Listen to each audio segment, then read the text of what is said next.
शेती पिकासाठी कर्ज काढलेल्या शेतकऱ्यांसाठी सर्वात मोठी आणि धक्कादायक ब्रेकिंग न्यूज समोर आली आहे। कर्ज भरा नाही तर पुढील 2 दिवसात कारवाई होणार। शेतकऱ्यांना बँकांची आता धमकी येऊ लागली आहे। त्यामुळे आता शेतकऱ्यांनी नेमकं काय करायचं आहे बघा। पटकन तुम्हाला ही 5 कामे आता लगेच करायची आहेत। नमस्कार शेतकरी मित्रांनो, पुढील 2 ते 3 वर्षापर्यंत तुमचे कर्ज हे माफ होणार नाही असं स्पष्टपणे आता राज्य सरकारच्या माध्यमातून शेतकऱ्यांना सांगण्यात आले।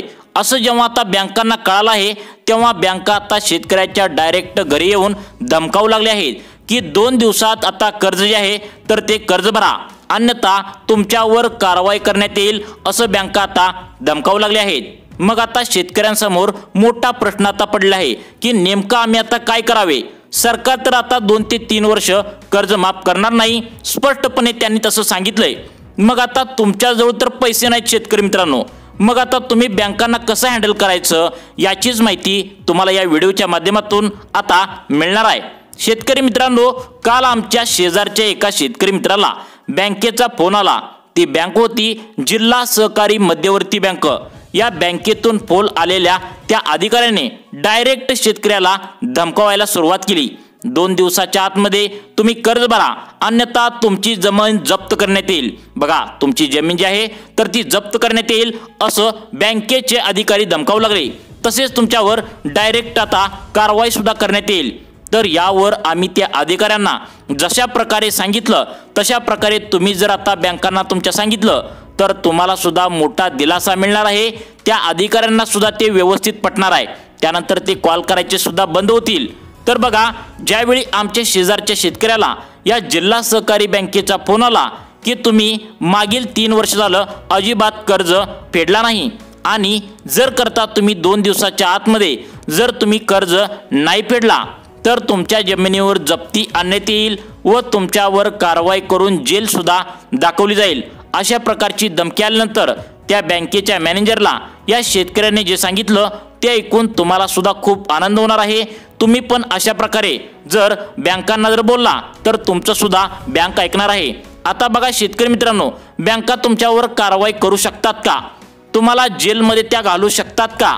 तुमच्या जमिनीवर जप्ती आणू शकतात का? नेमकं काय होऊ शकते याची माहिती पहिल्यांदा घेऊया मित्रांनो। बँकांचा फोन आल्यावर नेमकं आता शेतकरी मित्रांना आता पुढील 2 ते 3 वर्ष नेमकं काय म्हणायचं आहे, नेमकं त्या बँकांना कसं हँडल करायचं आहे याची संपूर्ण माहिती या व्हिडिओमध्ये सांगण्यात आल्या। त्यामुळे शेवटपर्यंत व्हिडिओ बघणं शेतकरी मित्रांनो तुमच्यासाठी फायदे ठरणार आहे। कर्ज काढलेल्या शेतकऱ्यांसाठी आता ही महत्त्वाची माहिती आली आहे। आता बघा, रिकव्हरी एजंट किंवा गुंड पाठवण्याचा बँकेला अधिकार आहे का? बँकेच्या विरोधात ग्राहक म्हणून तुम्ही बँकेवर गुन्हा दाखल करू शकता का? बँकेचे कर्जाचे हप्ते जर तुम्ही भरले नाहीत तर बँक काय करेल? बँकेला कर्जदाराच्या विरोधात पोलीस स्टेशनला गुन्हा दाखल करता येऊ शकते का? बँकेच्या दृष्टीने गुन्हेगारी प्रकारामध्ये आता शेतकरी कर्जाचा जो कर्ज आहे तर ते येऊ शकते का? बँक कर्जदाराच्या विरोधात किती वर्षाच्या आतमध्ये दावा दाखल करू शकते? बऱ्याच जणांना मित्रांनो मनात ही शंका असते की बँकेचं लोन भरलं नाही तर बँक आपल्या विरोधात गुन्हा दाखल करेल, पोलीस आपल्याला अटक करतील, असं शेतकरी मित्रांनो तुमच्या मनामध्ये कायम भीती असते। तर आता पूर्णपणे ही भीती तुम्हाला संपणार आहे। नेमकं कायदा काय सांगतो, बँकेचे नियम काय आहेत हे सांगणार आहे, त्यामुळे शेतकरी मित्रांनो व्हिडिओ पूर्ण बघा।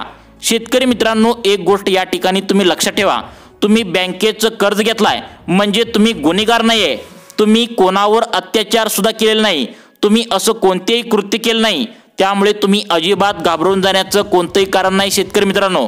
मग तुम्ही बँकेला कसं बोलायचं आहे, इथून आता 2 ते 3 वर्ष बँकेला कसं अजून तुम्ही जे काय असेल ते हँडल करायचं आहे। म्हणजे दररोज तर तुम्हाला आता इथून पुढे फोन तर बँकाचे येणार, मग त्याला हँडल कसं करायचं आहे, त्यांना काय बोलायचं आहे बघा। आता मग तुम्हाला नेमकं काय करायचं हे या व्हिडिओच्या शेवटी तुम्हाला शेतकरी मित्रांनो समजणारच आहे। पण त्याआधी मित्रांनो आता बघा, बँकेला काय काय अधिकार दिलेत। रिझर्व्ह बँक ऑफ इंडियाने नेमकं बँकांना कोणकोणते अधिकार दिलेत? बँका तुम्हाला धमकावू शकतात का? तुमच्या घरला गुंड पाठवू शकतात का? आता बँकांना कोणकोणते अधिकार रिझर्व्ह बँक ऑफ इंडियाने दिलेत नक्की बघा। शेतकरी मित्रांनो, आता तुम्ही कोणत्या बँकेमध्ये कर्ज घेतलाय ते पण पाहणे खूप महत्त्वाचे आहे, कारण ज्या शेतकऱ्यांनी सरकारी बँकेतील कर्ज घेतला आहे त्या शेतकऱ्यांना एवढा त्रास आता 2 ते 3 वर्ष जे काय आहे तर ते इथून पुढे सरकारी बँकेकडून जास्त त्रास होणार नाही। परंतु ज्या शेतकऱ्यांनी खाजगी बँकेतील कर्ज घेतला आहे त्या शेतकऱ्यांना हा त्रास आता कालपासून वाढलेला दिसत आहे। तर मग मित्रांनो, नेमकं तुम्हाला बँकेची नोटीस आल्यावर, बँकांचा फोन आल्यावर काय करायचं आहे बघा। तुम्ही कोणकोणत्या बँकामध्ये कर्ज घेतले, नेमकं सरकारी बँकेमध्ये कर्ज घेतले का खाजगी बँकेमध्ये कर्ज घेतले, आता त्या बँकांची लिस्ट सांगतो। त्या बँकेमध्ये जर तुम्ही कर्ज घेतले तर नक्की तुम्हाला काय करायचं आहे, नक्की चेक करायचं आहे आणि तुम्हाला त्या बँकांना कसं हँडल करायचं आहे हे व्हिडिओच्या शेवटी सांगतो। बघा आता या ठिकाणी बघा, IDBI बँकेमध्ये जर तुम्ही शेती पिकासाठी कर्ज घेतले असेल तर तुम्हाला बँकांना कसं हँडल करायचं आहे नक्की बघा। त्यानंतर बघा, आपल्या देशातील सर्वात मोठी बँक आहे सरकारी bank state bank of India. या बँकेमध्ये जर शेतकरी मित्रांनो तुम्ही जर कर्ज घेतले असेल आणि तुम्हाला बँकांचे जर फोन येत असतील तर नेमकं या बँकेमध्ये तुम्हाला आता जे कर्मचारी असतात, अधिकारी असतात, तर त्यांचा फोन आल्यावर, नोटीस आल्यावर त्यांना कसं हँडल करायचं आहे नक्की बघा। त्यानंतरची बँक आहे HDFC बँक, खाजगी बँक आहे, सर्वात मोठी बँक आहे खाजगीमधील। या बँकेमध्ये जर तुम्ही कर्ज घेतले असेल तर यामधील शेतकरी मित्रांना आता तुम्ही कसं हँडल करायचं आहे, बँकेतील कर्मचाऱ्यांनी फोन केल्यावर कसं हँडल करायचं आहे बघा। त्यानंतर इको बँकेमध्ये कर्ज घेतलेल्या शेतकऱ्यांनी आता बँकेला कसं हँडल करायचं आहे बघा। ॲक्सिस बँकेमध्ये पण अनेक शेतकऱ्यांनी कर्ज हे घेतले आहे तर यांना सुद्धा कसं हँडल करायचं आहे नक्की तुम्ही बघायचं आहे।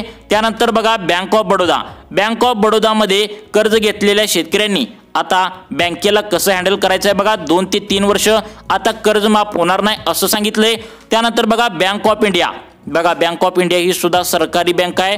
या बँकेमध्ये जर तुम्ही कर्ज घेतले असेल तर तुम्हाला कसं हँडल करायचं आहे, या कर्जापासून 2 ते 3 वर्ष कसं तुम्ही राहायचं आहे बघा। त्यानंतर बँक ऑफ महाराष्ट्रमध्ये सर्वात जास्त कर्ज शेती पिकासाठी काढलंय शेतकऱ्यांनी, तर त्यांना सुद्धा कसं हँडल करायचं आहे, अधिकाऱ्यांनी फोन केल्यावर काय काय म्हणायचं आहे, नेमकं धमकी आली तर काय म्हणायचं आहे बघा।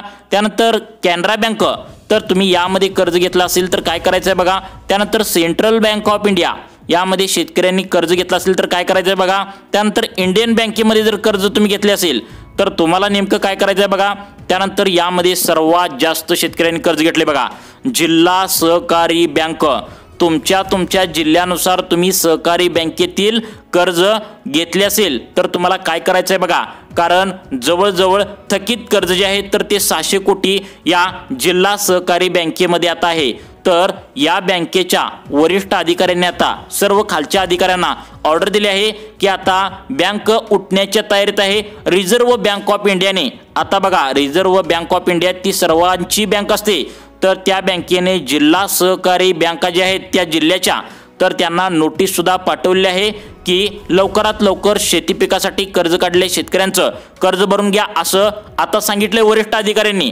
त्यामुळे जिल्हा सहकारी बँकेत कर्ज घेतलेल्या शेतकऱ्यांसाठी आता एक वाईट बातमी असू शकते, त्यांना आता धमकीचे फोन कालपासूनच येऊ लागले आहेत। तर यांना हँडल कसं करायचं याची माहिती सुद्धा तुम्हाला आता इथे मिळणार आहे, सर्वांनी व्हिडिओ पूर्ण बघा। शेतकरी मित्रांनो, आता बघा, तुम्हाला आता खाजगी बँका पण सांगितल्या, सरकारी बँका पण सांगितल्या, नेमकं यापैकी कोणत्या एका बँकेत तुम्ही जर शेती पिकासाठी कर्ज घेतले असेल तर समजा आता 2 ते 3 वर्ष कर्जमाफी तर होणार नाही, मग सारखे तुम्हाला बँकांचे फोन येणार, नोटीस येणार, मग याला हाताळायचं कसं ते बघा। तुम्ही बँकांचे फोन आल्यावर समजा तुम्हाला त्यांनी धमकावलं, गुंडगिरीच्या भाषा केली, म्हणजे गुंडगिरीची भाषा दाखवली, तुम्हाला शिवीगाळ केली, तर शेतकरी मित्रांनो तुम्ही त्यांचा कॉल रेकॉर्डिंग करायचा आहे बघा। ज्या फोनवरती तुम्हाला त्यांचा कॉल येतो त्या ठिकाणी कॉल रेकॉर्ड करायचा आहे। रिझर्व्ह बँक ऑफ इंडिया ही देशातील सर्वात मोठी बँक आहे, या बँकेचे सर्व बँकांवर नियंत्रण असते। आता ज्या बँकांचा बघा, तुम्हाला ज्या बँका सांगितलेत तर त्या सर्व आता बँका सांगितलेत त्या सर्व बँकावर रिझर्व्ह बँक ऑफ इंडियाचे नियंत्रण असते की रिझर्व्ह बँक ऑफ इंडिया ही नियंत्रण करत असते। जर तुम्हाला धमकीचा, शिवीगाळ करण्याचा कोणी प्रयत्न केला तर तुम्ही त्यांना स्पष्टपणे सांगायचं आहे की तुमची तक्रार आम्ही रिझर्व्ह बँक ऑफ इंडियाला डायरेक्ट करणार आहोत। शेतकरी मित्रांनो, एक गोष्ट लक्षात ठेवा, बँक तुम्हाला तिथेच घाबरून जाईल, कारण रिझर्व्ह बँक ऑफ इंडियाचा असा कोणताही रूल नाही की बँकेकडून धमकावणे, घरला गुंड पाठवणे, तशा प्रकारचं कोणतीही बँक तुम्हाला त्रास देऊ शकत नाही असं स्पष्टपणे रिझर्व्ह बँक ऑफ इंडियाने सर्व बँकांना आदेश दिले आहेत। जर करता चुकून जर कोणत्या बँकेने तुम्हाला धमकावली, शिवीगाळ केली तर तुम्ही काम काय करायचं आहे तुम्हाला सांगितले बघा, तुम्ही कॉल रेकॉर्डिंग करायचं आहे। तशा प्रकारे रिझर्व्ह बँक ऑफ इंडियाला तुम्ही वेबसाईटवरून मेल सुद्धा करू शकता, ते रेकॉर्ड पाठवू शकता। अशी बँक आहे, त्या बँकेचे नाव सांगायचं, कोणत्या बँकेने तुम्हाला धमकावले, ज्यामध्ये तुम्ही कर्ज घेतला त्या बँकेचे नाव सांगायचं आहे, त्या बँकेचा पत्ता सांगायचा आहे, कोणत्या व्यक्तीने तुम्हाला धमकावले त्याबद्दलची सर्व डिटेल्स माहिती सांगायची आहे। त्या संबंधित बँकेवर व बँकेचे जे कोणी कर्मचाऱ्यांनी तुम्हाला शिवीगाळ केली आहे किंवा धमकावले आहे तर त्यांच्यावर कारवाई सुद्धा केली जाईल। तर कारण शेतकरी मित्रांनो, एक गोष्ट लक्षात ठेवा, बँकांच्या नियमामध्ये बसतच नाही, हे गुंडगिरीची भाषा वापरून शेतकऱ्यांना त्रास देण्याचं काम करतात। तर अशा प्रकारे तुम्हाला त्रास करून देण्याचा प्रयत्न केला तर तुम्ही कॉल रेकॉर्डिंग करून ठेवायचं आहे। नक्की तुम्ही रिझर्व्ह बँक ऑफ इंडियाचा जी वेबसाईट आहे तर त्या ठिकाणी त्यांना मेल करायचा आहे, रेकॉर्डिंग पाठवायचं आहे। जर तुम्ही एखाद्या जवळच्या नेट कॅफेमध्ये जायचं आहे, तुम्हाला समजत नसेल तर जवळच्या नेट कॅफेमध्ये त्या ठिकाणी जायचं आहे की मित्रांनो, PM किसान योजना, नमो शेतकरी योजना या योजनांचा अर्ज ज्या ठिकाणी तुम्ही भरला होता तर त्या ठिकाणी तुम्ही जायचं आहे। त्याला फक्त म्हणायचं नेट कॅफेमध्ये जाऊन, रिझर्व्ह बँक ऑफ इंडियाला आम्ही या बँकांची तक्रार करणार आहोत। असं केल्याने मित्रांनो, बँकेची जी काय असेल ती तुमची ICICI बँक असेल किंवा HDFC असेल किंवा सरकारी कोणती बँक असेल तर ती पूर्णपणे घाबरून जाईल व तुम्हाला धमकावणे थांबेल। कारण आता रिझर्व्ह बँक ऑफ इंडियाच्या कोणत्याही नियमामध्ये बसत नाही की बँकांनी तुम्हाला धमकावणे, शिवीगाळ करणे, तर ती कायदेशीर तुमच्यावर 3 वर्ष जर तुम्ही कर्ज भरला नाही तर तुमच्यावर कायदेशीर जी काय नोटीस पाठवते, कारवाई ती करू शकते बँक। परंतु शेतकरी मित्रांनो, धमकावणे, शिवीगाळ करणे, घरला येऊन गुंड पाठवणे अशा प्रकारचे जे धमकावण्याचं काम करतात तर ते बँकांना अजिबात कोणताच अधिकार दिलेला नाही, असं रिझर्व्ह बँक ऑफ इंडियाने स्पष्टपणे सांगितलंय। त्यामुळे शेतकरी मित्रांनो, जरी येत्या 2 ते 3 वर्षापर्यंत कर्ज जरी माफ करण्यात नाही आलं तर तुम्ही घाबरून जाण्याचं कोणतेही कारण नाही। सरकारने शब्द दिलेला आहे कर्जमाफी करू, परंतु कधी कर्जमाफी करू हा शब्द सरकारने दिला नाही।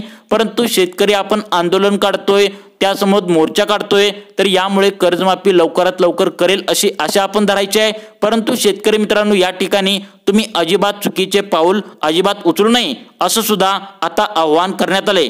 शेतकरी मित्रांनो, तुम्हाला अशाच प्रकारचे दररोज व्हिडिओ पाहण्यासाठी आमच्या लाईव्ह चेंज मोटिवेशन या योजना चॅनलला नक्की सबस्क्राईब करून ठेवा। धन्यवाद।